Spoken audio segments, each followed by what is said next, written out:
¿Me puntualizás en qué áreas gravosas o peligrosas para la nación?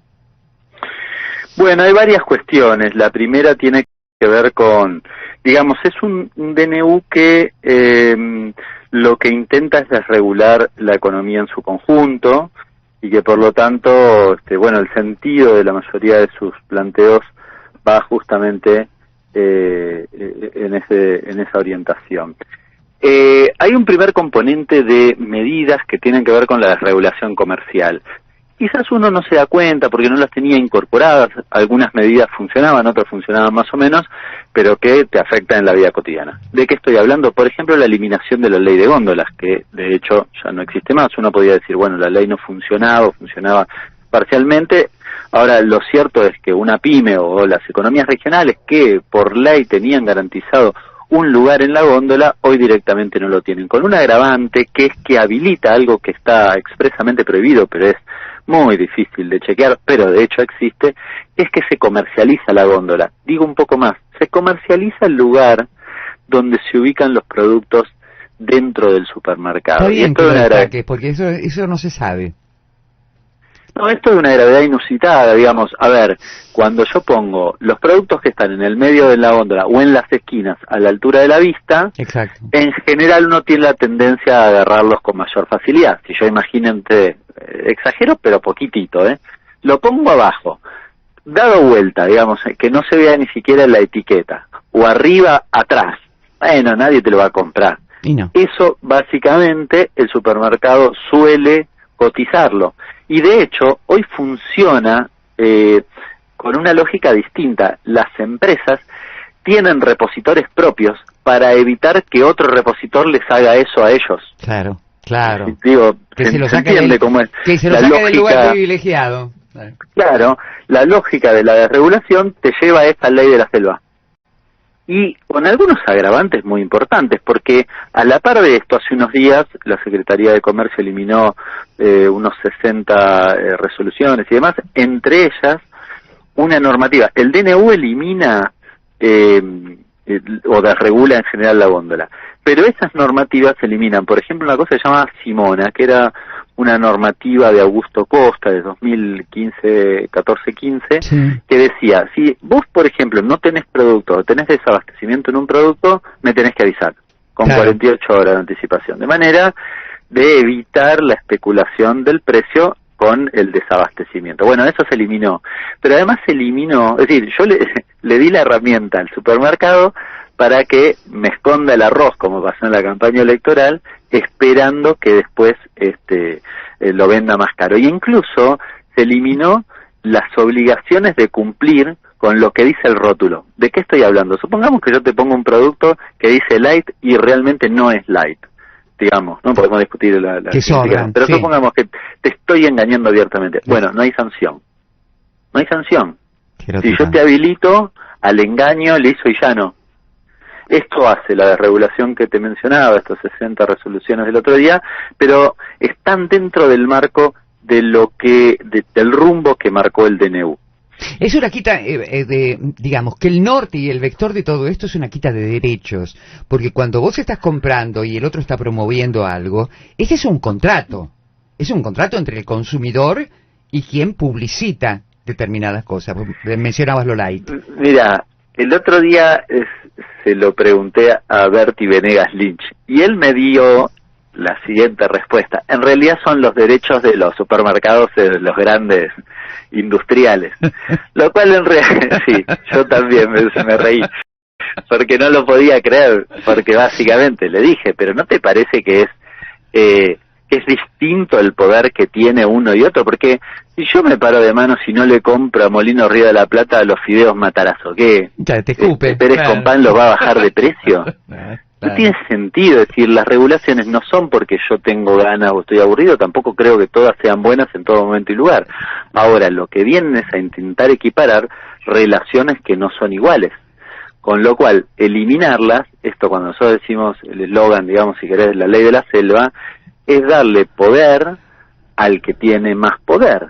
En el caso de la salud, que es otra cosa que está vigente en el DNU, ¿qué se desreguló? Se desreguló la posibilidad de fijar el precio de la prepaga al que vos quieras. Esto es paradigmático, porque vos decís, viste que repiten, los precios estaban atrasados, pisados. Y te lo dicen sobre todo los pobres que no llegan a la mínima. Esto es terrible. Entonces se ve que en las prepagas estaban pisados, se aumentaron hasta marzo, porque los aumentos ya están estipulados, alrededor de 120%. Sí. Bueno, muy atrasados evidentemente. Ahora, ¿cómo venía ese atraso? ¿Cómo era la fórmula polinómica que tenía vigencia y que derogó el DNU y alguna serie de normativas de la Secretaría de Comercio? Estaba asociado a los costos. Entonces yo pregunto, digo, a ver, si vos me estabas aumentando los precios de tu tarifa, según los costos que vos tenías un margen de rentabilidad que no se reducía. Claro. Ahora, si eso se desreguló y me aumentaste 120%, me estás metiendo la mano en el bolsillo. Directamente. Y además se cartelizaron, porque todos aumentaron en un 40%. Es que es tremendo porque vos tenés 6 prepagas que representan el 85% del mercado, así que es muy fácil ponerse de acuerdo. Nosotros sí hicimos la semana pasada, creo, un artículo en el Cohete de la Luna donde decíamos justamente eso, y mencionábamos además cómo habían ido mandando progresivamente cada una de las prepagas los mismos valores. Sí. Aumentaron 40% en el mes de enero, 28 creo en febrero y ahora marzo otro tanto. Y ya antes incluso de la devaluación, te digo, en algunas prepagas, te estoy hablando de OSDE Plan 210, el más bajo, todos son caros. Ya te lo habían dolarizado. Ya lo habían dolarizado, y además la consulta, la teleconsulta, te la querían cobrar 30 lucas. Claro. En los primeros días de diciembre. Que estaba normado también y que se desreguló. ¿Cuál? Las prepagas tenían la obligación, cuando aumentaban, de transferirle al menos el 80% de ese aumento a la prestadora. Claro. Porque OSDE no tiene prestadores propios. Exacto. Son todos contratados. ¿Sabes cuánto le están transfiriendo del aumento? ¿Cuánto? Entre el 20 y el 30%. Qué bárbaro. Claro. Entonces, vos tenés un sistema donde una prepaga que no hace nada son costos administrativos porque ni siquiera tiene prestadores.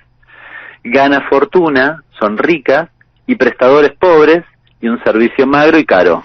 Y las consecuencias sanitarias que esto tiene, porque obviamente van a ir todos a los hospitales públicos. Exactamente. Es una cosa impagable, donde están mal pagos el personal médico, el personal paramédico, donde le pagan a los enfermeros como si fueran administrativos todavía, y no pueden tener capacidad para absorber todo en esto y en la salud. Y esto sigue vigente. Y acaban de hacer o anunciar una medida que es el aumento de la electricidad para determinados segmentos, para lo que es N1 de mayores ingresos, pero además para comercios y demás. Entre ellos le quitan el subsidio a hospitales y universidades. Sí. Así que, además de que van a resentir el sistema, le están aumentando sus costos de manera sideral. Exacto. Es un combo... No, es un combo explosivo. Te agrego en el DNU, así te repaso, desregulación de los intereses de la tarjeta de crédito punitorio, es decir, cuando yo no pago el mínimo, me cobran eso. Todo lo que tiene que ver con la ley de alquileres, que está haciendo estragos. Me resulta tristemente insólito que el propio Milei y varios portales que le hacen la gamba salgan a decir, no, ahora la ley de oferta de oferta y demanda funciona porque hay más oferta de departamentos. Sí, pero no hay salario que lo pueda pagar. Claro, alguno vaya a alquilar, es decir, que es alguno que haga esa experiencia, porque es una debacle para aquel que tiene que renovar el alquiler. La desregulación de la yerba mate, un regalo para 5 familias de Misiones, que elimina el Instituto de la Yerba Mate o las atribuciones principales, que son básicamente fijar el precio con los productores y distribuir la cantidad de tierras para la producción, porque si no el pequeño productor termina siendo empleado, si no puede ni siquiera arrendar una tierra para la producción más pequeña, termina siendo empleado de las grandes familias, que es básicamente lo que pretenden hacer. Y después todo lo que tiene que ver con la desregulación de las telecomunicaciones, que acá, digamos, tiene nombre y apellido el negocio, ¿no? Cualquiera de estas cosas, yo hablaba de las 5 familias, cuando hablábamos de lo que tiene que ver con la salud son 5 o 6 prepagas, cuando hablamos de la góndola son 8 supermercados y 20 empresas representan el 75% de la góndola, ¿sí? tienen nombre y apellido cada una de estas cosas. Después está todo el capítulo de lo que tiene que ver con la desregulación en materia de mercado de trabajo, pero en principio suspendido por la justicia.